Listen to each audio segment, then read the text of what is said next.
믿습니다. 아멘.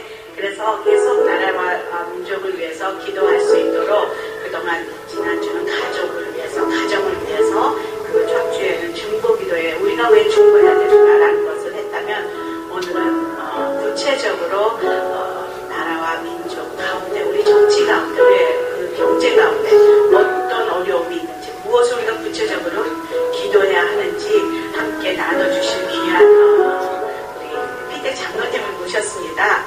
우리 그 장로님께서는 문창뜻 보통 대기자라고 밖에서 뭘 대기하느냐 그런데 대기자가 그런 대기자가 아니라 대기자라는 말입니다. 서울대 정치학과 나오시고요. 중앙일보 지금 주필 부사장으로 계셔서요. 매번 여러분이 중앙일보 보시면 아주 명쾌한 칼럼을 쓰고 계십니다. 그리고 한국신문방송 편집인협회 회장이세요. 그리고 무엇보다도 오늘의 교회의 피택 장로분 대신 한수 집사님이십니다. 오늘 말씀 듣기 전에 오늘 말씀 함께 읽도록 하겠습니다. 시편 2편 10절에서 11절 함께 읽도록 하겠습니다. 시편 2편 10절에서 11절 우리 짧으니까요 한 목소리로 함께 읽겠습니다. 시작. 그러므로 너희 왕들아 지혜를 가지라. 너희 세상 통치자들아 경고를 들으라. 여호와를 경외하며 섬기고 떨며 환호하라. 예, 우리 문창극 피택 장로님 나오실 때에 큰 박수를 하나님께 영광의 박수를 보내드리겠습니다.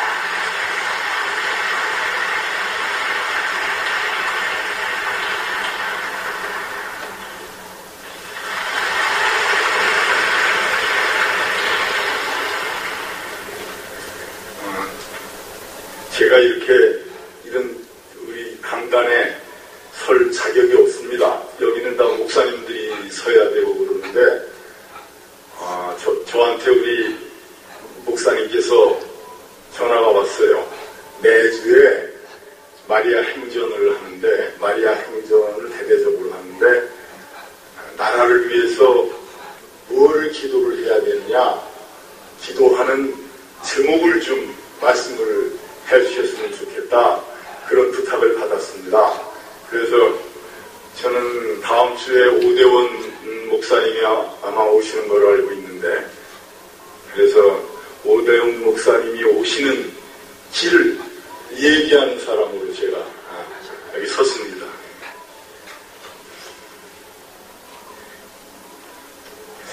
나라를 위해서 우리가 기도를 왜 해야 되느냐? 우리는 각자 개인을 위해서도 기도하죠. 매일 우리가 아침에 기도하고 끊임없이 기도를 합니다. 그 가장 큰 이유는 우리가 하나님의 뜻을 알기 위해서 우리는 기도 드리는 거 아니겠습니까? 그러면 나라를 위해서도 우리가 같이 기도를 합니다. 그럼 왜 기도를 합니까? 이 나라를 위한 하나님의 뜻은 무엇인가 하는 것을 우리가 알기 위해서 우리가 나라를 위해서 기도를 합니다. 기도를 하면서 하나님이 이 나라를 위해서 무슨 뜻을 가지고 계신가 하는 걸 우리가 깨달으면 우리가 그 뜻대로 살 수 있는 삶이 될 수 있을 것 같습니다. 나라라는 것은 뭡니까? 저는 비행기 어떤 때 타면 3등 칸을 많이 타지만 가끔 무슨 기회가 있어서 비행기 좋은 좌석을 타게 되면은 2등 칸을 타게 되면은 또 굉장히 대우가 다르더라고요. 1등 칸을 타면 아마 더 대우가 달라지겠지요. 나라라는 거는 우리가 저는 그런 거라고 생각합니다. 우리가 3등 나라에 있으면은 우리는 3등 칸에 타고 있는 승객입니다. 우리가 만일 1등 나라에 있으면은 우리는 1등 칸에 타고 있는 우리는 승객이 되는 겁니다. 여러분 1등 칸을 타면은 서비스도 훨씬 좋고 편하고 얼마나 안락합니까? 우리가 1등의 나라를 만일 우리가 만든다면은 그 1등의 나라 안에서 저희들은 개개인의 삶의 고통과 개개인의 삶의 고민을 3등 나라보다는 우리가 덜 겪을 수 있기 때문에 우리가 나라가 좋은 나라가 돼야 된다. 나라가 복받은 나라가 돼야 된다. 하는 우리가 기도를 하는 겁니다. 한국이라는 나라를 왜 한국이라는 나라를 탄생시켜가지고 한국이라는 나라를 무엇에 쓰려고 그러시는가 하는 것이 우리의 제일 먼저 기도의 그 방향이 되어야 될 것 같습니다. 그 뜻을 알아야지 우리가 그러면 하나님의 뜻이 우리 한국에 대해서 이런 것이기 때문에 우리가 이렇게 또 기도를 드려야 되겠다. 그렇게 말할 수 있을 것 같습니다. 그런데 하나님의 뜻을 그럼 우리가 어떻게 알겠습니까? 기도를 통해서 물론 알 수 있습니다. 기도를 통해서 우리가 하나님이 우리에게 주시는 뜻이 있습니다. 그런데 우리가 또 과거를 돌아보므로 해서 과거에서 우리가 하나님의 뜻을 발견할 수가 있습니다.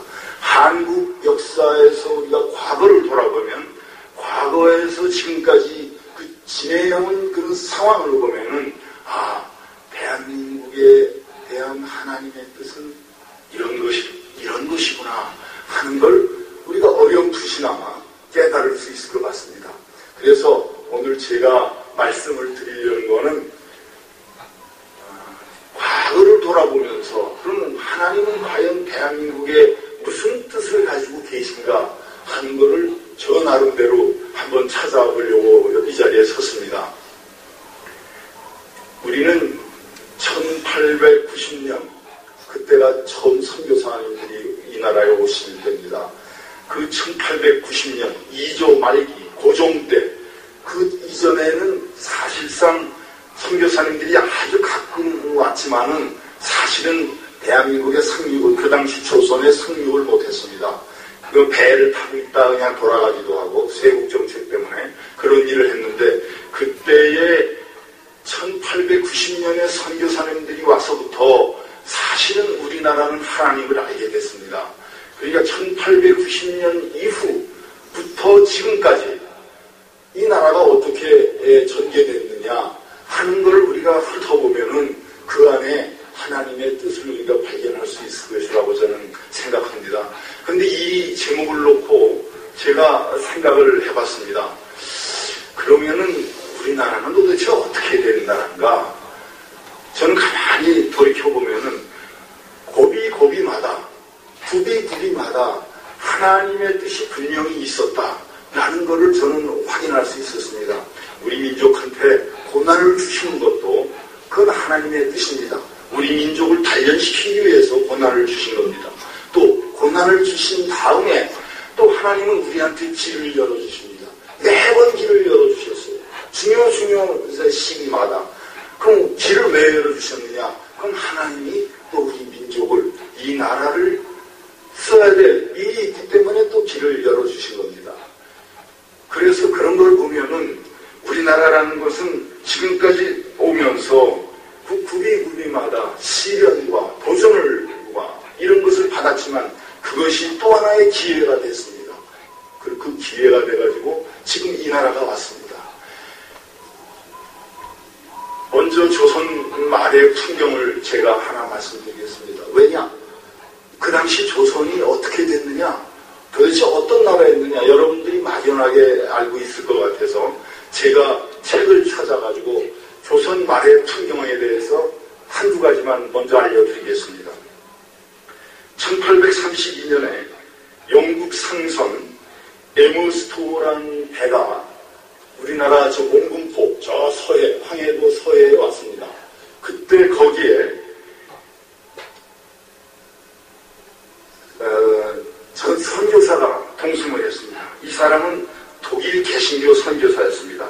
그러니까 1832년이니까 순조 31년입니다. 근데 이 선교사 이름은 퀴츠 라프입니다. 이 사람이 조선을 어떻게 봤냐? 자기가 북경에 가서 보고서를 낸데 조선에 대한 현실을 이렇게 썼습니다. 조선 사람들은 불결과 빈곤으로 자기 생애를 보내야 하는 끔찍한 거처에서 살고 있었다. 우리가 만난 많은 사람들의 피부는 어김없이 때로 덮여 있었다. 많은 사람들이 몇 달씩 쉬지 않아서 이 따위의 해충이, 이 말이죠. 이 따위의 해충이 득실됐다. 우리가 보는 앞에서 해충을 잡아 죽이는 짓을 주저하지 않았다. 살림 도구는 이분은 서툴게 빚어졌다. 진흙으로 빚어졌는데 상상할 수 없이 조잡한 종이었다. 이것이 1832년 선교사님이 우리나라 서해의 몽군포에 와서 보고 북경에 자기네 선교본부에다 보고한 조선 말의 상황입니다. 그 다음에 한 30년 뒤에 1874년에 달래 신부라는 분이 왔습니다. 이 달래 신부는 어떤 분이냐면 파리 외방 선교사 소속입니다. 근데 이분이 한국에 와서 한국을 싹 보고 나서 꼬레의 교회 역사, 코리아의 교회 역사라는 걸 썼습니다. 거기에 1874년에 조선의 상황에 대해서 제가 또 하나 읽어드리겠습니다.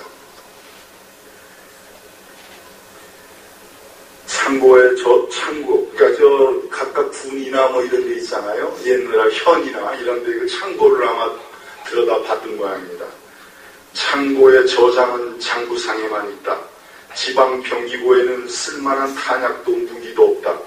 관리들이 다 팔아먹고 누더기 몇 조각과 고철나무이를 대신 갖다 놓았다. 아전과 수령은 그들 마음에만 드는 것이 있으면 무조건 강탈한다. 백성은 하도 곤궁하여 서해안 사람은 밀수업자에게 어린 딸을 싼 말에 팔고 있다. 길마다 송장이 널려있다. 이것이 1874년 달래 신부가 본 한국의 현상입니다.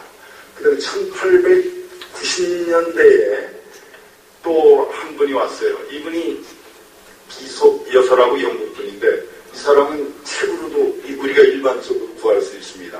비숍 여서가 조선과 그 이웃 나라들이라는 그 책을 썼습니다. 그래서 한국을 다 사사시 들여다봤어요. 이 사람은 부산에서부터 저 신의주 그리고 저 강계 넘어가가지고 울라디보스토크까지 이 사람은 같은 분이에요. 그래서 책을 한 권을 냈는데 이 사람이 부산에 와보니까 한국이라는 나라가 어찌나 더러운지 그 하수도도 없고 아무것도 없는 그런 나라고 자기가 놀란 거는 그 당시 일본인들이 거처한 동네라고 있습니다. 부산 동네가 옛날에는 일본인들이 거기 거처했었습니다. 동네를 가보니까 동네 현에는 그렇게 깨끗하다는 거예요. 그래서 야, 일본은 이렇게 일본에 사는 사람 지역은 이렇게 깨끗한데 어떻게 한국 사람들이 사는 이 부산 시내는 이렇게 더러우냐 하는 걸 놀래가지고 썼습니다. 그리고 이 사람이 서울에 와서 서울 구경을 또 했습니다. 서울도 얼마나 더러운지 냄새가 풀풀 나가지고 다닐 수가 없는 정도로 서울이 그 당시 더러웠습니다. 그게 언제냐? 지금부터 100년 전 얘기입니다. 100년 전 얘기. 100년 전 한국이 그런 나라였습니다. 이 사람이 한강을 따라가지고 영월까지 갔어요. 영월까지 배를 타고 갔는데 그 당시 서양 여자라는 건 보기가 힘들었잖아요. 그래 중간중간 내려서 이제 잠을 자는데 얼마나 사람들이 서양 여자 귀신이 왔다 이래가지고 구경을 하려고 밤에 잠을 자려고 누워있으면 잠을 잘 수가 없어. 뭐 빈대 이 같은 게 있어서 잘 수 없는 건 둘째치고 동네 사람들이 그 문을 전부 구멍을 뚫어가지고 저 눈을 저 보느라고 그걸 보느라고 그냥 눈이 그러니까 창호지에 그냥 눈이 몇십 개가 이렇게 있는 거예요. 사람이 하도 밀려가지고 그 문이 그냥 이렇게 완전히 안으로 방으로 이렇게 쓰러지는 경우도 있었다고 합니다. 이 사람이 한국 여행을 했는데 양평이라는 데를 갔습니다. 요즘 양평이에요. 거기 옛날에 큰 군이 아주 굉장히 군수가 있고 이제 뭐 그랬는데 거기 가서 아까 우리가 읽어드린 것처럼 그 군 사정을 알아봤는데 그 조그만 군에 이방 뭐 이런 거 있잖아요. 왜 옛날에 내 죄를 내가 알렸다 해가지고 볼기치는 사람들 이방 이런 사람들이 800명이나 있다는 거야. 아니 이 조그만 군에 이방 이런 사람들이 800명씩이나 되면 그 사람들을 다 누가 먹여 살립니까? 다 백성들이 먹여 살립니다. 백성들이 먹여 살립니다. 그 백성들이 뭐 집에 뭘 가지고 있는지 이방들은 다 안 돼요. 이 사람 부엌에 저 숟가락이 몇 개, 장단지가 좀 당분은 뭐 독이 몇 개, 아주 낱낱이 잘 있대 이방들이. 그리고 이방들이 그 집에 뭐가 조금 생기잖아요. 농사를 열심히 져가지고 뭐가 좀 생기면은 이방이 불러대는 거야. 불러가지고 그냥 무조건 곤장을 치는 거예요. 곤장을 쳐. 왜 치느냐? 그러니까 자기는 모르겠단 말이야. 왜 치는지. 근데 그 이방이 하는 얘기가 막 이제는 네가 알지 내가 어떻게 아느냐. 이제는 네가 알렸단 말이야. 매주 내가 어떻게 이방이 아느냐. 이제는 네가 아니까 네가 고백을 해라. 그래가지고 곤장을 쳤습니다. 그래 뭐 조금만 뭐 집에 뭐 쌀이라도 조금 한두 마리 있으면은 그건 다 그렇게 뺏긴다. 그러니까 조선 사람들은 일을 하려고 그러지 않는 거야. 왜? 일을 하면 다 뺏기니까. 그러니까 게을러지는 거야. 한만 노력을 해봐야 나한테 남는 건 아무것도 없으니까 게을러지는 거야. 세월은 가라. 이렇게 돼 있는 거예요. 이 사람이 한강을 따라가 보고 평양을 지나서 대동강을 따라 올라가 보고 조선 상황은 똑같았습니다. 근데 깜짝 놀란 거는 그 당시 연해주, 그러니까 지금 소련이 있는 데죠. 블라디보스토크. 거기 갔는데 거기에도 이제 그 당시 한국에서 이민을 간 사람들이 그때 북간도하고 연해주에 이민을 많이 갔거든요. 거기를 자기들이 또 둘러봤어요. 조선 사람들이 여기서는 어떻게 사나. 그랬더니 연해주에 살고 있는 조선 사람들을 가보니까 깜짝 놀란 거예요.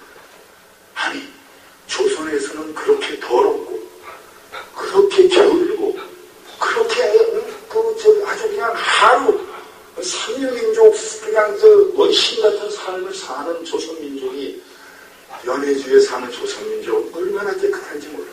집을 반듯하게 짓고 거기서 열심히 일을 하고 러시아 사람보다 훨씬 더 잘 살고 훨씬 더 깨끗하게 산다. 야, 조선민족이 이런 민족이냐? 참 놀랬다.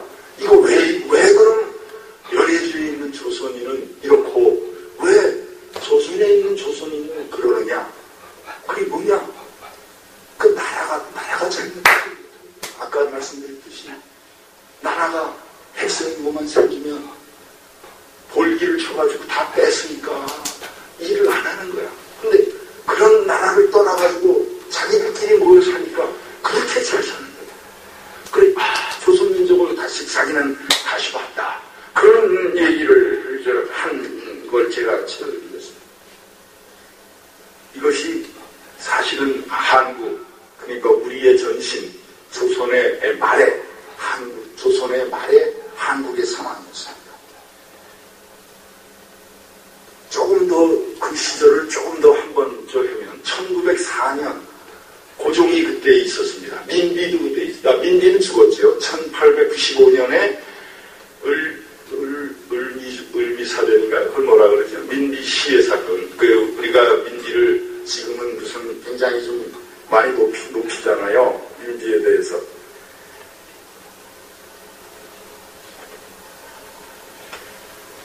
명성황후 뭐 이래가지고 우리가 오페라 같은 것도 있고 그러는데 근데 그 당시 왕은 그럼 어땠냐? 왕도 똑같았어요. 그 당시에 윤치호라는 분이 일기를 쓴 게 있어요. 쭉. 그 사람은 20몇 살 때부터 죽을 때까지 일기를 썼어요. 그래 귀한 우리 자료가 되는데 그 사람은 전부 다 영어로 일기를 썼어. 그 당시. 왜? 한국말로 쓰면 혹시 나중에 잘못되면 그거 가지고 누가 흉잡을까봐 1890년대에 전부 다 영어로 일기를 썼어요. 매일매일.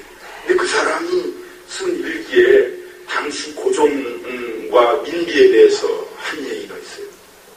얼마나 그 당시 왕궁에는 점쟁이, 그 다음에 무당, 내시 이런 사람들만 버글버글한 거예요. 그래서 1904년에 노일전쟁이 일어나지 않습니까? 노일전쟁이 일어나는데 노일전쟁이 일어나면은 자기가 왕이면은 야, 이 나라가 지금 어떻게 될 거냐? 조선은 이제 러시아한테 맥히는 거냐? 일본한테 맥히는 거냐? 조선이 이걸 정신을 차려야 되겠다. 어디로 가야 되느냐? 자기가 생각을 많이 하고 그 당시 기독교는 이는 아니었으니까 기도는 안 하더라도 지도자로서 왕으로서 자기가 진짜 뭘 해야 되는데 그 당시 얘기를 들어보면은 지물포에서 전투가 벌어지고 포탄이 날아다니는데 황제는 그때는 이제 황제라고 치면 황제는 점쟁이 말을 듣고 궁궐 기둥 밑에 큰 솥을 묻는 짓을 하느라 바쁘다. 이게 이 사람이 일기에 쓴 거예요. 우리 고종이라는 사람이 그렇게 무능하고, 그렇게 나약하고, 그렇게 타락한 사람이었다. 민비라는 사람 똑같아. 그 다음에 민비가 죽기 전에 하는 게 이 사람 민비에 대해서 평을 하는데, 영리하고 이기적인 이 여인은 미신을 섬기는 것의 반만큼 백성을 섬겼더라면 그녀의 왕실은 안전했을 것이다. 민비라는 사람도 백성을 섬기는 거에는 아무 관심이 없어. 관심이 없고 전부 다 미신 섬기는 거. 그래 지금 덕수궁 자리, 그 다음에 그 경기여고 자리가 경운궁이었거든요. 러시아에서 아관 파창을 하고 경운궁으로 옮겼어요. 저 고종이 1907년 이때쯤에. 근데 그 옮길 때 그중 1900년대에 덕수궁하고 경운궁, 그러니까 지금 시청 부근이죠. 시청 부근에는 전부 다 점쟁이하고 무당들이 이렇게 들어갔대. 왕이 점쟁이하고 이렇게 무당을 좋아하니까 전부 다 점쟁이하고 무당만 있는 거야. 백성들은 그 사람들 먹여 살리느라고 세금 내야 되고. 이 사람들은 나라에 대한 걱정이 전혀 없었어요. 나라에 대한 걱정이 없는 대신 뭐만 있었냐? 왕과 왕비, 세자만 안전하다면 무슨 일이 일어나도 상관이 없다. 이것이 민비의 자세였다. 제가 책을 읽어보니까 그 당시 민비라는 사람 죽고 나서 또 고종이라는 그 다음에 이제 엄인가 뭐 이런 분들이 이제 거의 그 다음 대신을 했는데 얼마나 나라에 대해서 무책임하냐 하면 일본한테 나라를 팔아 먹어도 좋다. 일본이 우리를 합병해도 좋다. 단 우리 왕실, 그러니까 이씨 왕실만 살려달라. 그게 조건이었어요. 1910년 한일 합방할 때의 가장 큰 조건, 이완용이가 그 조건을 들고 일본하고 협상을 했어요. 그러니까 이거 얼마나 어리석습니까? 이 나라가 없어지는데, 조선이라는 나라가 없어지면 조선의 국왕이라는 거, 또 조선의 대신들이라는 거, 이거 다 없어지는 거거든요. 그런데 그런 걸 모르는 거야. 그리고 일본한테 나라, 조선을 너희들한테 바칠 텐데 이씨 왕조만 살려달라.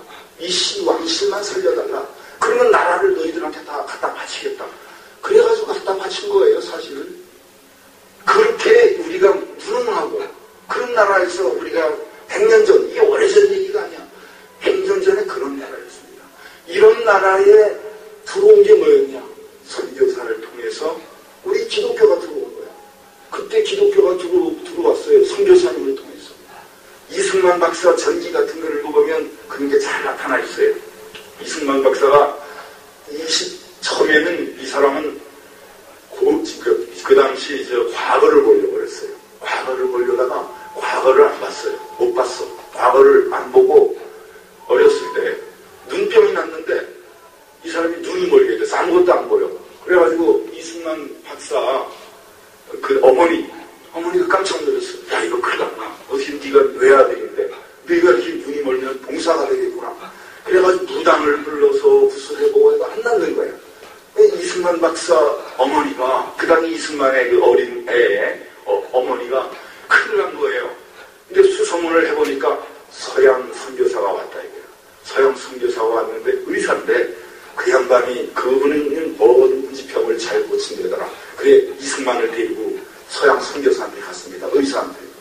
그래서 서양 선교사가 이렇게 약을 발라주고 집에 가 있어 보라고 하네. 그래 가봤어. 며칠 지났어. 어머니가 부엌에서 일을 하고 있는데 이승만이 요만한 애가 문을 열고 어머니 내 엄마가 보여요 이렇게 얘기를 한단 말이야. 네가 정말 내가 보이니? 네가 누굴 떴구나. 이승만 엄마가 그렇게 기뻐한 거야. 그래서 너무너무 고마워가지고 이승만을 데리고 그 선교사한테 갔습니다. 갔더니 그냥 가지 않았잖아요. 옛날에 우리 어머니들이나 그런 분들은 갈 때 다 계란 한 줄 이렇게 가지고 갔어요. 이승만 어머니도 계란 한 줄을 가지고 그 선교사한테 찾아갔습니다. 선교사가 한테 그래 너무 고맙습니다. 우리 아들을 이렇게 해줘서 고맙습니다. 하고 선교사한테 이걸 갖다 주니까 선교사가 그거 계란은 당신 아들 먹이세요. 당신 아들이 눈이 먼 건 영양 부족 때문에 그런 거예요. 계란은 당신 아들 갖다 먹이세요. 그렇게 해서 계란을 안 받았어. 그때 이승만이가 깜짝 놀랐는데, 야, 서양이라는 게 이런 거구나. 저 선교사라는 사람은 저 도대체 뭘 하는 사람이냐. 야, 나는 과거를 봐가지고 이 썩어가는 이 나라를 고치려고 그랬는데 지금 과거 볼 때가 아니구나. 이 선교사라는 건 뭐고 서양의 의술이라는 건 뭐냐. 완전히 머리가 180도 달라졌어요. 그래서 과거를 다 때려쳤어요. 과거 공부를 때려치고 이승만이가 어디 들어갔죠? 배제학당을 들어갔어요. 배제학당을 들어가서 신앙을 얘기했어요. 그러고서 무슨 독립협회니 이런 이제 가입을 했잖아요. 근데 23살 때 감옥에 이제 들어갔어요. 왜 들어갔냐? 그 고종에 대한 이제 반역죄 이런 거를 이제 들어갔는데, 그래가지고 1907년에 6년 만에 감옥에서 나오는 거예요. 그때 조선은 벌써 러일 전쟁이 일어났지, 이래가지고 조선은 완전히 이제 일본한테 다 먹히게 되어 있는 상황이에요. 이 사람이 독립정신이라는 책을 저기에 썼어요. 감옥에서 29살 때. 지금 읽어봐도 아주 뛰어난 책이에요. 그 이승만이라는 분은 굉장히 훌륭했던 분인 것 같아요. 젊었을 때. 제가 지금 나이가 60이 넘었는데 제가 쓰라 그래도 그거보다 못 쓰겠어요. 29살 때 100년 전 이승만이가 그걸 썼어요. 썼는데 거기에 결론이 뭐냐? 결론이 있어요. 그 결론이 독립정신 마지막 결론입니다. 그걸 제가 읽어드리겠습니다. 세계 문명국 사람들이 기독교를 사회의 근본으로 삼고 있으며 그 결과로 일반 백성들까지도 높은 도덕 수준에 이른 것이다.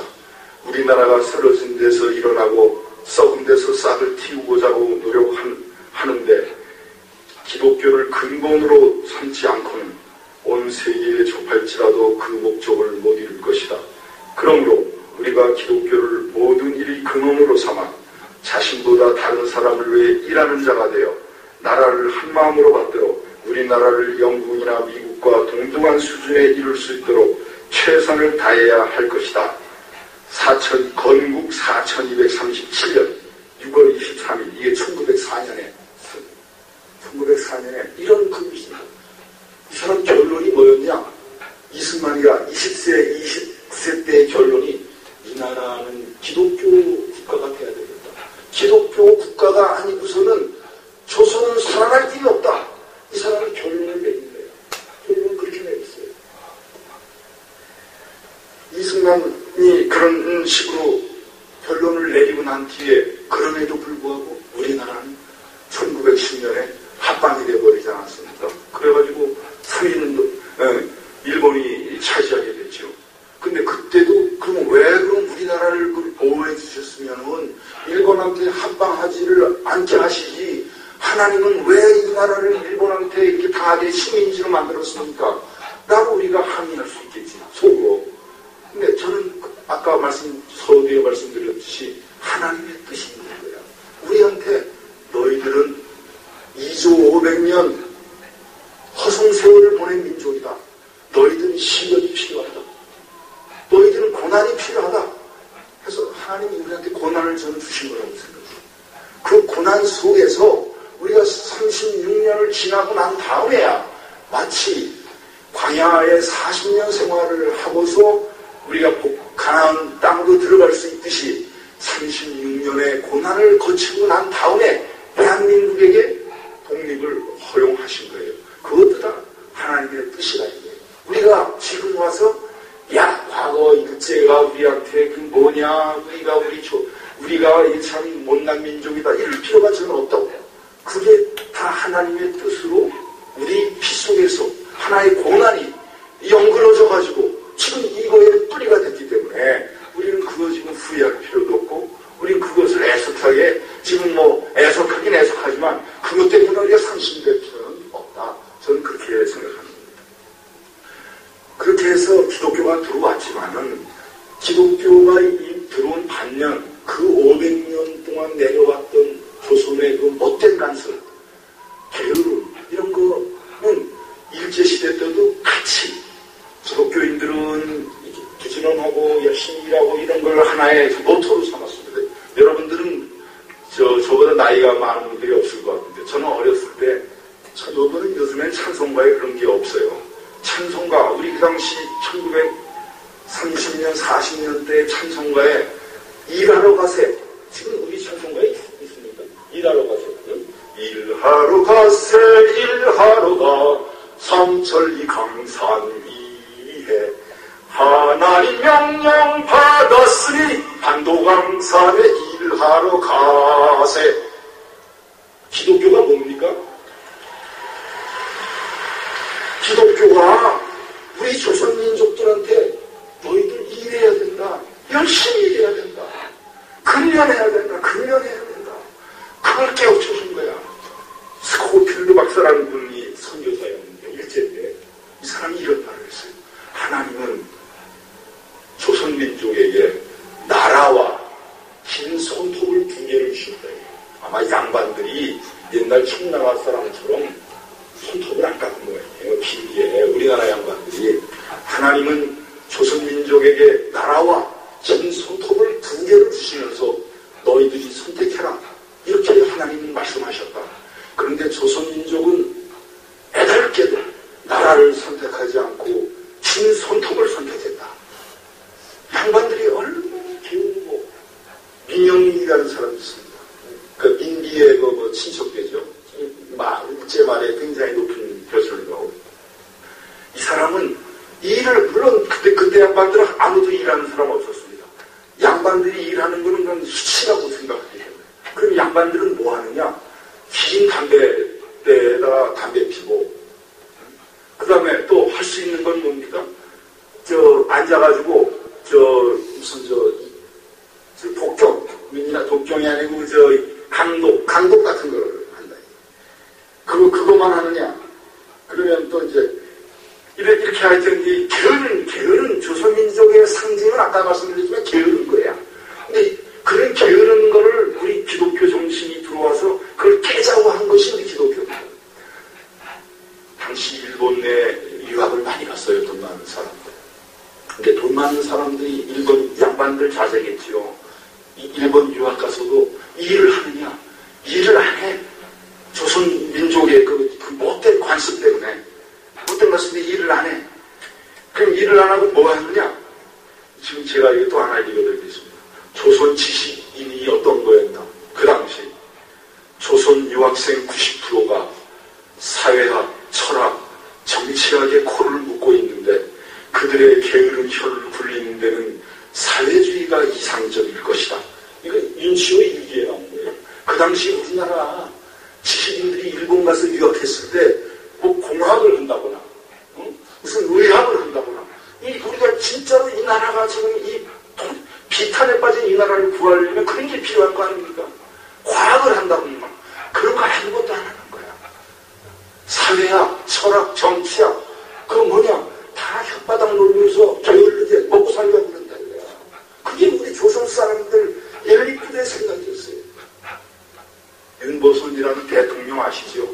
그 사람이 영국의 에딘버러 대학을 나왔습니다. 문학을 했어요. 근데 그 사람은 지금 집이 100칸이 넘는 집, 100칸짜리 집이에요, 안국동에. 근데 이 사람이 부자니까 영국 가서 이 사람도 뭘 했냐? 문학을 했어. 문학을 했는데 그때 그 문학을 하면서 집에다가 학비를 보내시오.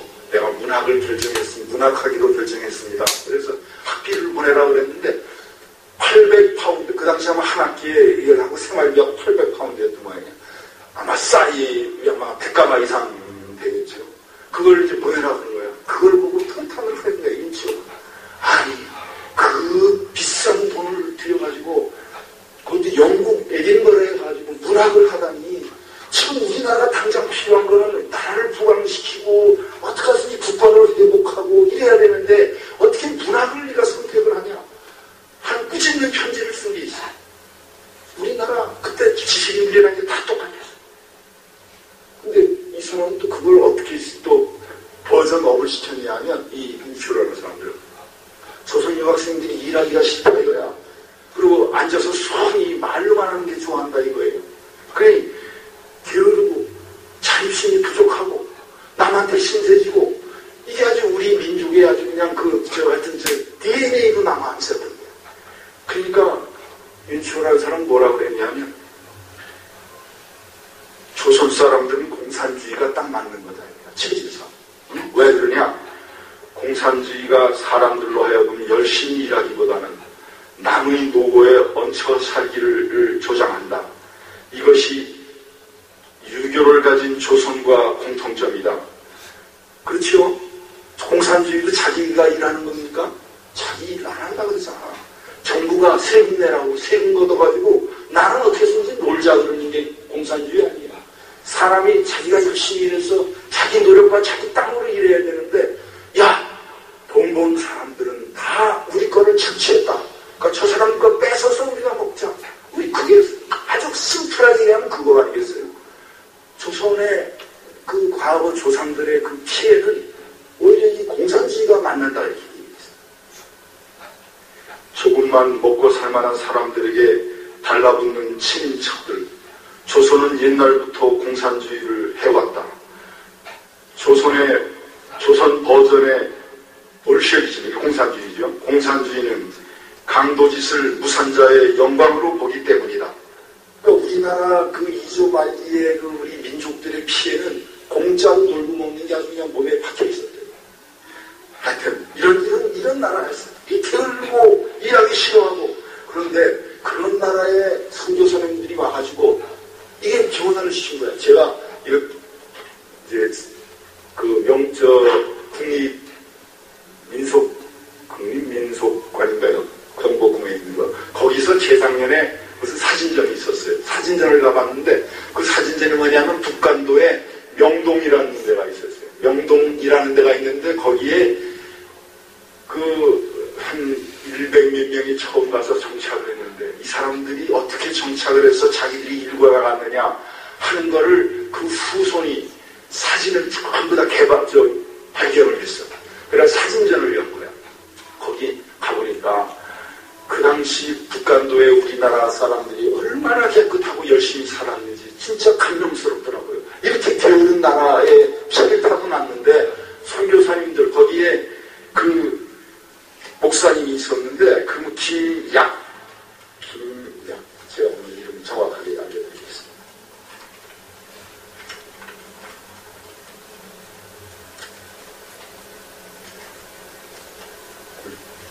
김야견 목사라는 분이 가족을 한 120명을 5가구를 끌고 가서 거기서 교회를 만들었어요.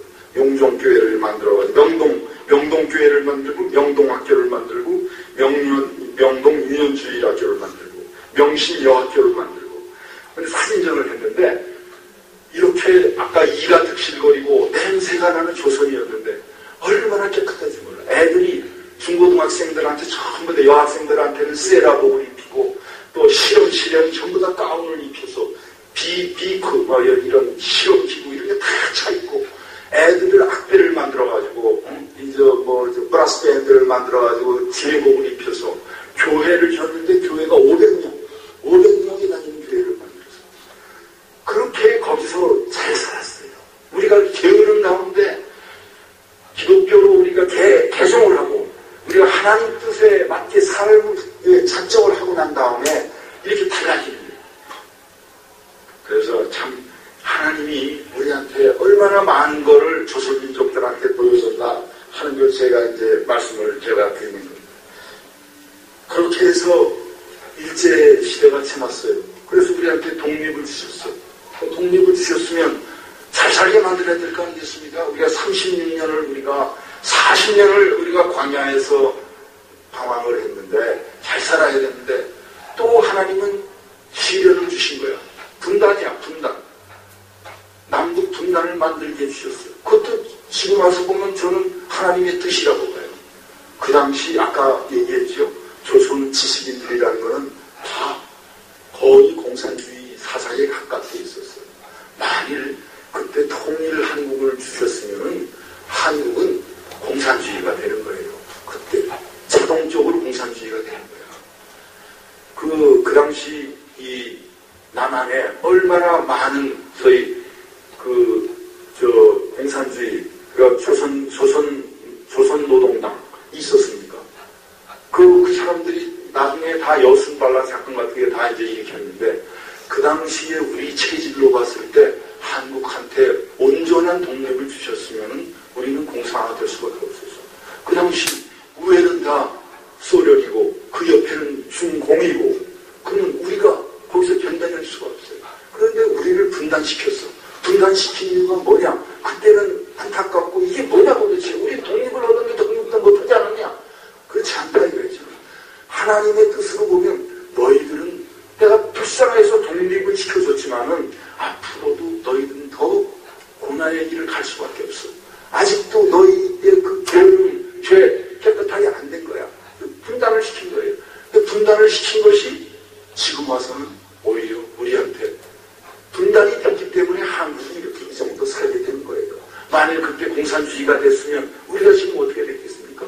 지금 월남, 중국은 지금 몇 년 사이에 잘 살아졌지만 지금 북한, 그게 우리 지금 현실이에요. 남한이 그 당시 통일됐다면 지금 북한이 된 거야. 북한이 돼 있는 거야. 근데 하나님이 우리를 그렇게 놔두어 주신 게 아니야. 하나님은 너희들은 안 되겠다. 다시 고난을 더 가져라 해서 분단을 시켰어. 그것뿐입니까? 6.25까지만 주셨어. 이 6.25까지 주신 거야. 우리 생각에는 야 하나님 참 너무하다. 이럴 수가 있냐. 어떻게 6.25를 이렇게 주셨습니까? 6.25가 저는 이렇게 해서 이렇게 얘기하면 지가 죽지 않았으니까 말이야 6.25를 또 저렇게 미워한다. 6.25가 있었기 때문에 우리가 단련이 된 거예요. 6.25가 있었기 때문에.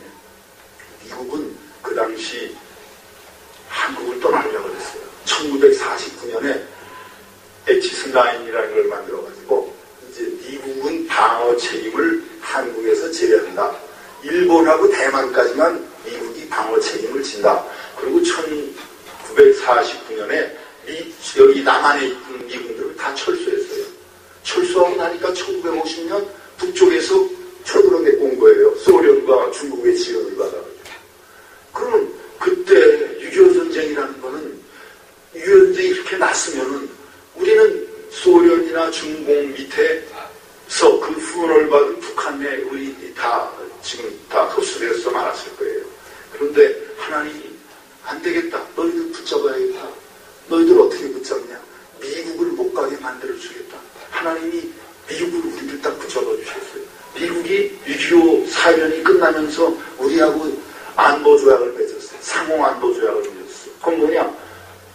우리나라가 침략을 당하면 미국이 침략을 당한 것처럼 도와주고, 미국이 침략을 당하면 우리가 침략당한 것처럼 또 미국을 도와준다. 우리가 무슨 미국을 도와줄 힘이 있습니까? 괜히 이제 그 미국의 그 조약을 맺기 위해서 그러는 거지. 그 안보조약을 맺었어요. 그것 때문에 지금까지 그 조약이 있어요. 그것 때문에 지금 우리나라가 살고 있는 거예요, 사실. 그것 때문에 미국이 지금 주둔하고 있는 거예요.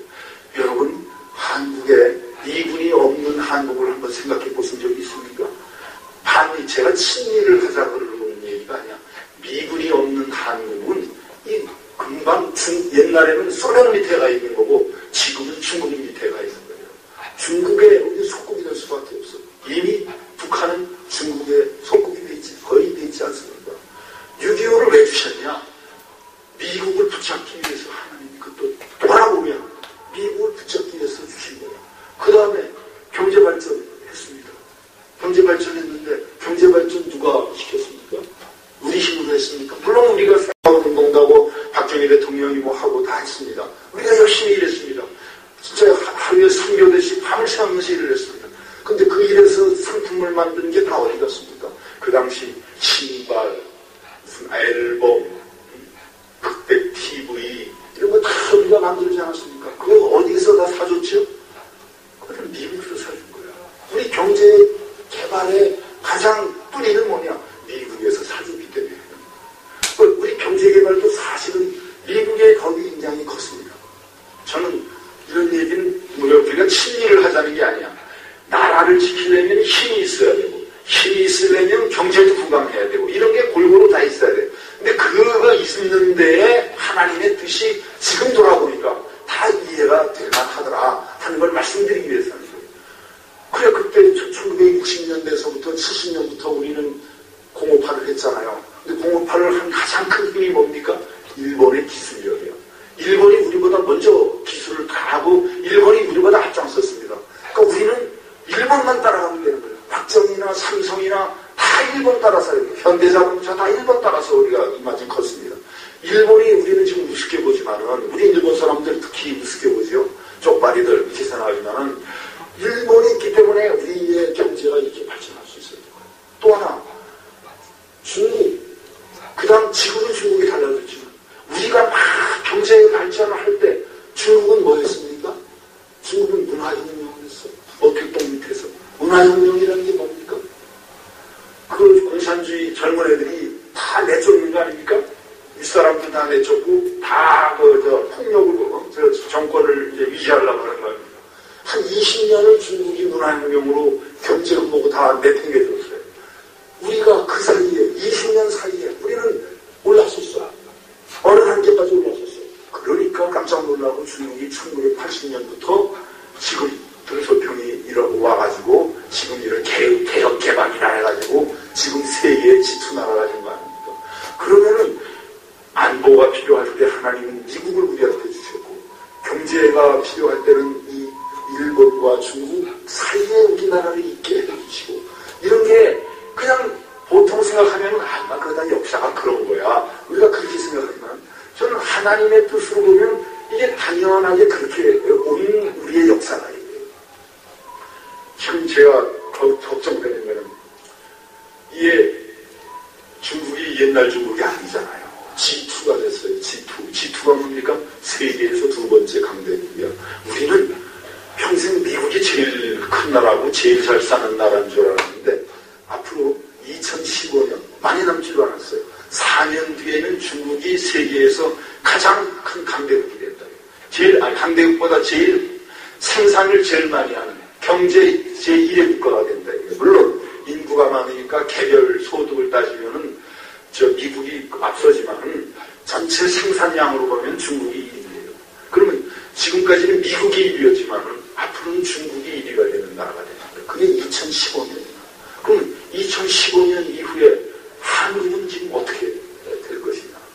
이게 상당히 심각한 문제입니다. 우리는 미국이 뭐 계속 있으니까 뭐 잘 봐주겠지 이렇게 생각을 할 수도 있는데 중국이 어떻게 방향을 바꾸느냐에 따라서 우리나라에 아주 막대한 영향을 준다. 이것도 우리가 잘 해결을 앞으로 해나가야 될 일입니다. 저는 그렇게 생각해요. 중국이 G2로 올라선 것까지 좋은데 거기에 나는 또 하나님의 뜻이 저는 있다고 봐요. 그건 뭐냐? 과거에는 세상의 축이 어디냐면 대서양이었어요. 미국과 불합화였어요. 그런데 이제는 일본, 중국, 한국, 이 동북아가 세계의 중심이 돼가는 거예요. 중국이 1위 국가가 되지. 일본이 3위나 4위 국가지. 한국이 지금 7, 8위 국가지. 그러면 이 동북아가 세계의 중심권이 된다는 거예요. 그러면 이거는 또 뭐냐? 이것도 뭐냐? 거기에 또 우리 한국이 앞으로 미래를 어떻게 가야 하는데 이게 또 굉장히 중요한 지정학적인 뭐가 있는 거라고 저는 생각합니다. 우리가 지금 시간이 없는데 지금 이렇게 역사를 제가 훑어보면서 중국을 우리가 한편으로는 우리 물건을 수출해야 되니까 중국이 우리하고 친해져야 되겠지만 다른 한편으로는 중국은 아직 공산주의를 채택하고 있잖아요. 그리고 북한하고 또 가깝잖아요. 그러니까 중국의 영향에 따라서 우리나라는 통일이 되고 통일이 안 되고 그럴 가능성도 굉장히 많아졌어요. 그러니까 중국이 굉장히 중요한 나라로 우리한테 됐어요. 그러니까 중국을 하나님께서 터치를 하셔야 된다. 하나님이 터치를 하셔야 되는데 중국을 어떻게 터치할 거냐? 그거는 우리가 아직 모르겠어요. 중국에 지금 1억 명이 지금 기독교 신자가 있다 그래요.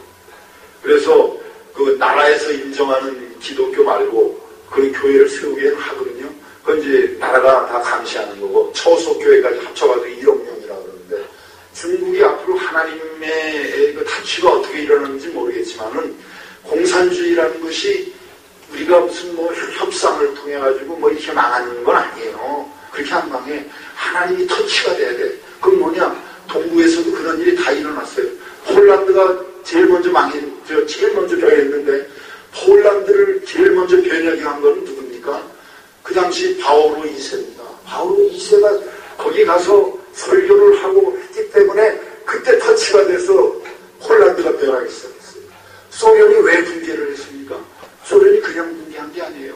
레이건 회고록에 보면은 레이건이 분명히 얘기를 하고 있습니다. 레이건은 소련을 우리가 무슨 핵무기 개발 경쟁을 서로 덜해가지고 소련을 개방하고 뭐 이래서는 소련이 변하지 않는다.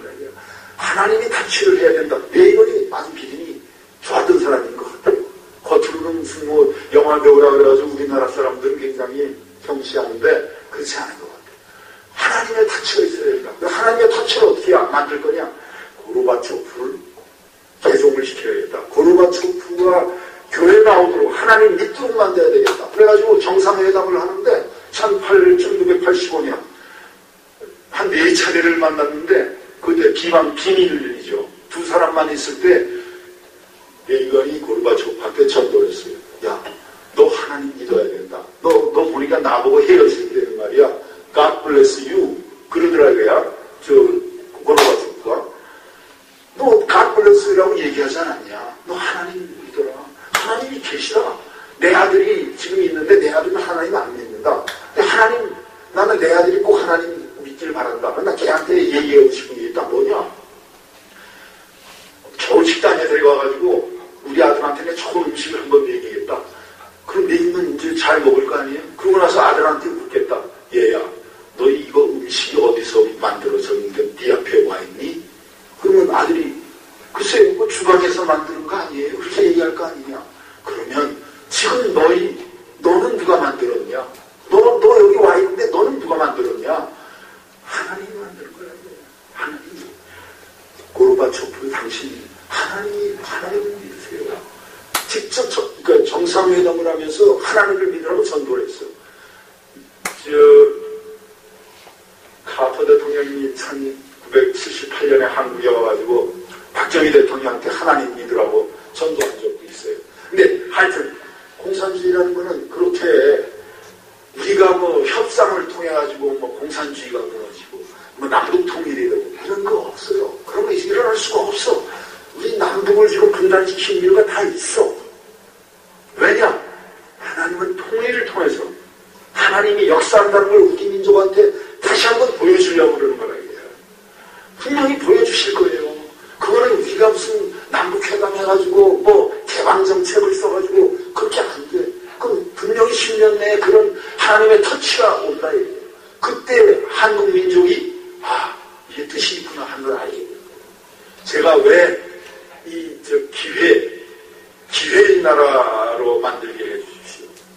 우리나라 지금 기도를 하면 우리나라가 보통 나라가 아니라 하나님이 우리한테 매 순간 기회를 주셨어요. 지금은 어떤 기회를 주셨습니까? 모든 나라가 한국으로 다 올라가요. 아시아에서. 우리도 아시아 전도대에 나가지 않습니까? 아시아에서 베트남, 캄보디아 모든 사람이 한국에 오고 싶습니다. 한국의 예술, 체육, 문화, IT 기술 그거 다 배우려고 그래. 다 오려고 그래. 그 사람들 생각에 한국은 기회의 나라가 있대요. 우리가 옛날에 미국을 보고서 미국은 기회의 나라라고 그랬어요. 근데 미국이 그 기회의 나라였기 때문에 하나님이 다치가 있는 그런 축복받은 정교도들이 세운 나라이기 때문에 지금까지 복을 받아서 제1의 국가가 되지만 지금 미국이 점점 쇠퇴해. 왜 쇠퇴하는 겁니까? 미국은 왜 쇠퇴합니까? 사이클이 있는 거예요. 사이클. 그 사이클은 우리 인간 잘못을 있는 거야. 가난하고 어렵고 이럴 때는 열심히 노력해. 절약해. 그럼 고난 있다가 절약하고 열심히 하다가 그럼 돈이 생겨. 부유해져. 번성해. 그럼 그 다음에 뭐가 생길까? 그 다음에 퇴폐로 가는 거야. 그건 인간사가 똑같은 거야. 모든 세계 역사는 다 똑같은 거야. 번성하고 잘 살게 되면 그 다음 사이클이 뭐냐? 그 다음에는 자기가 나태해지고 게을러지고 또 부패해지고 이기주의가 번성하고 이렇게 되는 거야. 그건 그 다음 단계는 뭡니까? 몰락이야. 그 다음에 몰락이 되는 거야. 이 사이클이야. 하나님은 우리한테도 이런 사이클을 주실 줄 몰라요. 우리가 정신을 차려야지 이 사이클을 막을 수 있는 거야. 이 사이클을 막는 건 하나님 뜻을 따라서 우리가 살아야 된다. 기회의 나라를 달라는 건 뭐냐? 만들어 달라는 건 미국 선조들이 처음 미국에 올라갔을 때 청교도들이 원한 건 뭐냐? 미국이라는 나라를 저 언덕 위에 빛나는 집으로 만들게 해주십시오. 환한 새 예루살렘으로 만들게 해주십시오. 하고 전교도들이 기도한 거 아닙니까? 그런데 미국이 점점 쇠퇴해서 이제 G2의 국가가 됐어. 앞으로 이제 G3가 될지도 몰라. 미국 기독교가 점점 유럽은 이미 끝났어요. 이제 그 다음에 미국 차례야. 미국도 끝날 때가 얼마 남지 않았을 것인지 몰라. 그럼 그 다음에 하나님은 누구를 써야 되겠습니까? 하나님이 쓸 사람이 있어야 돼. 하나님이 쓸 사람은 저는 대한민국이라고 생각해요. 왜? 이거는 제가 괜히 우리가 우리 민족이 잘났고 이런 걸 부추기려고 이러는 게 아니라 그렇게 될 수밖에 없어. 일본이 우리보다 먼저 선교사가 왔어요. 임진왜란 때 일본 소서행장을 따라가지고 선교사가 이미 조선에 왔어. 일본에 있던 선교사가. 일본이 우리보다 먼저 200년, 300년 앞서가지고 선교사가 왔는데 일본은 하나님 나라가 안 됐어. 중국도 우리보다 훨씬 먼저 선교사가 왔어요. 근데 중국도 하나님 나라가 안 됐어. 한국이 유일하게 그래도 지금 1000만 교인이라고 그러는데 1000만 교인을 지금 가지고 있는 거야. 참된 신자는 얼마인지 모르지만 그래도 하나님 나라로 좀 돼 있는 거예요. 아까 금부가 시대가 열렸다. 여기가 중심이다. 할 때 하나님은 한국을 써야 되겠구나. 한국을 다음에 세계의 중심국가, 세계의 새 예루살렘으로 만들어야 되겠다 하는 뜻이 있다고 저는 생각을 하는 거예요. 그러니까 우리가 이걸 하나님의 뜻을 분명히 알아야 돼요. 그러면 하나님의 뜻이 그런데 우리가 다음 주에 이제 우리 오대원 목사님이 와서 기도를 이제 우리 나라를 위한 기도를 해야 되는데 나라를 위한 기도 뭐를 해야 되겠습니까? 나라를 위한 기도. 시간이 없어서 제가 간략하게 말하겠습니다. 아까 사이클이 있다 그랬지. 흥망성쇠, 번영, 그 다음에 퇴락, 부패, 이게 다 이어진다 그랬죠. 우리가 이 사이클을 끊어야 돼. 이 사이클을 끊을 힘은 누가 있습니까? 하나님 성령님밖에 없어. 그 사이클을 끊어야 돼, 우리 스스로가. 그래서 이 나라를 다시 성령님으로 도덕의 나라, 계력의 나라로 다시 정신적으로 우리가 다시 바꿔야 된다. 그게 우리의 첫째 기도가 돼야 돼. 요즘 왜 자살이 많습니까? 왜 겉으로만 하면 대통령부터 다 죽습니까? 장관 되는 사람들. 이 나라가 벌써 불패해진 거야.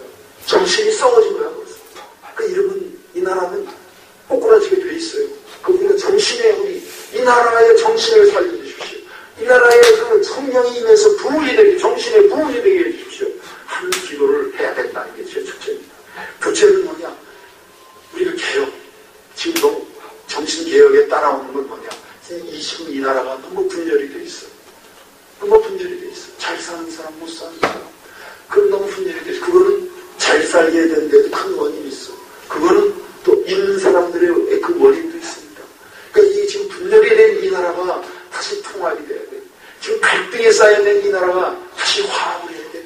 그게 우리나라가 굉장히 중요해요. 그거 없으면은 이 나라는 이제 쓰러질 수밖에 없어. 그러니까 우리가 분열해요. 이런 것이 이 나라에서 떠나게 해주십시오. 그 두 번째 우리 기도를 해야 된다고 저는 생각합니다. 세 번째 기도가 있습니다.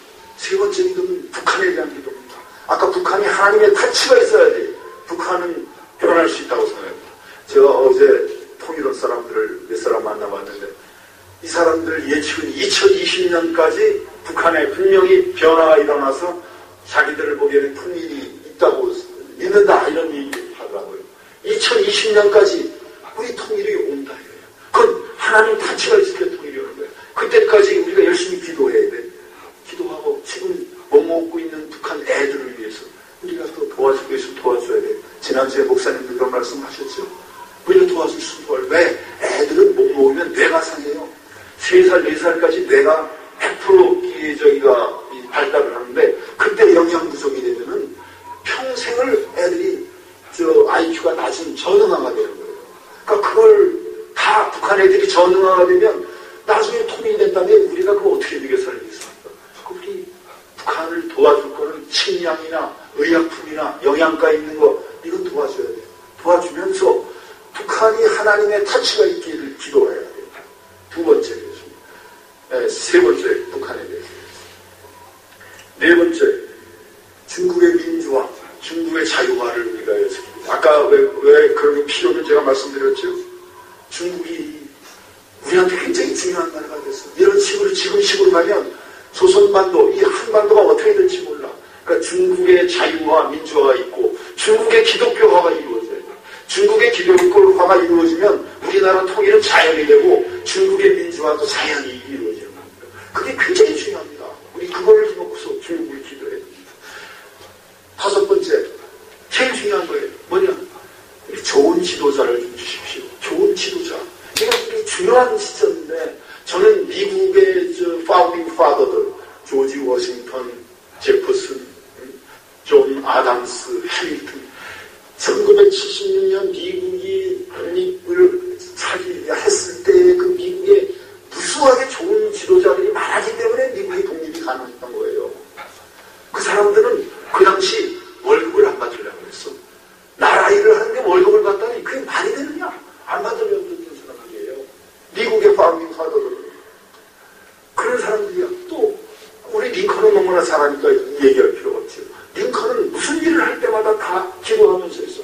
링컨의 명령설이 어디서 나왔습니까? 링컨의 명령설은 링컨이 공부를 못한 사람이에요. 켄터키의 집에서 그냥 책 해서 그 사람 학교도 못 가봤어요. 근데 어떻게 그 사람이 그런 명령설을 합니까? 국민에 의한 국민을 위한 국민의 정부를 세우겠다. 그런 명령설을 어떻게 합니까? 이 사람은 자기가 중요한 연설이 있을 때는 요즘 우리나라는 다 밑에 사람이 써오잖아요. 자기는 그거 아니에요. 안 하고 성경책 하나, 미국 헌법 하나 딱 두 개만 들고 자기가 혼자 멀리 백악관을 떠나서 혼자 가는 거야. 가서 성경을 읽으면서 미국 헌법을 읽으면서 내가 이 백성들한테, 이 미국 시민들한테 무슨 얘기를 해야 되겠나 하는 걸 일주일 동안 기도하면서 연설문을 썼어요. 그래서 링컨의 연설문이 명연설문이 된 거예요. 우리 지도자들이, 저는 그런 지도자가 좀 나와야 된다고 해요. 지도자가 중요해요. 근데 우리는 지금 지도자에 너무나 기근이 들렸어요. 우리가 좋은 지도자를 만나서 우리가 과거 미국 파운딩 파더 같은 그런 지도자들을 우리한테 주십시오. 그런 정치 지도자를 주셔가지고 이 나라를 좀 살리게 해주십시오. 하고 저는 기도해야 된다고 생각합니다. 마지막으로 제가 기도해야 될 마지막 것은 우리 크리스찬입니다. 우리 크리스찬을 위해서 한국이 천만인이라고 크리스찬. 근데 이 크리스찬이 지금 제 역할을 하고 있습니까? 우리가 냉철하게 생각을 해봐야 돼요. 얼마 며칠 전에 인요한이라고 연대 세브란스 병원 교수인데 선교사 아드님이신데 그분이 요한에 기고를 했더라고요. 신문에. 거기에 그런 얘기 있어요. 만일 지금 한국 교회에 예수님이 며칠 목욕을 안 하고 또 허름한 넉마를 붙이고 한국 교회에 들어설 때 한국 교회에서 그거 받아줄 교회가 한국 교회에 어디 있느냐? 있겠느냐? 하고 기고를 했어.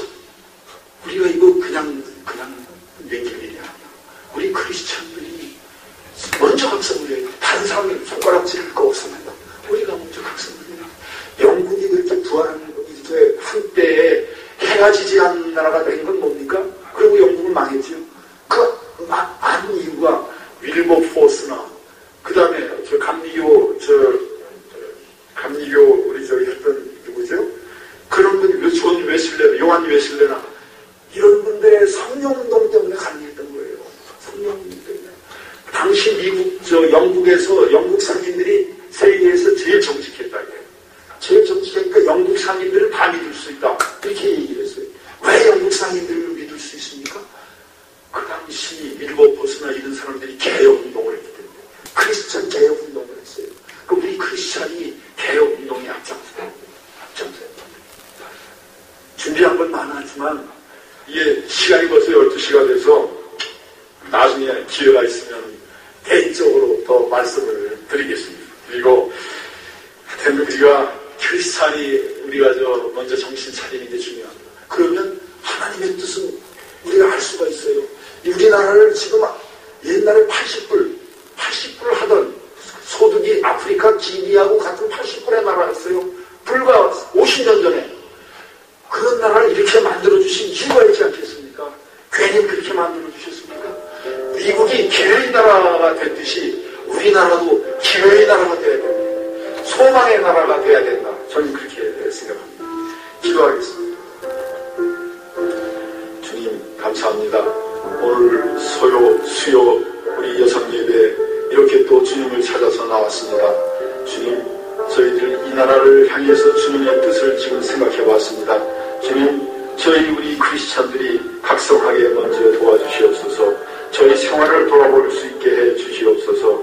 주님, 이 나라를 축복하셔서 이 나라에 사는 사람들이 고통당하지 않고 가난하지 않고 불행하지 않게 해 주시옵소서.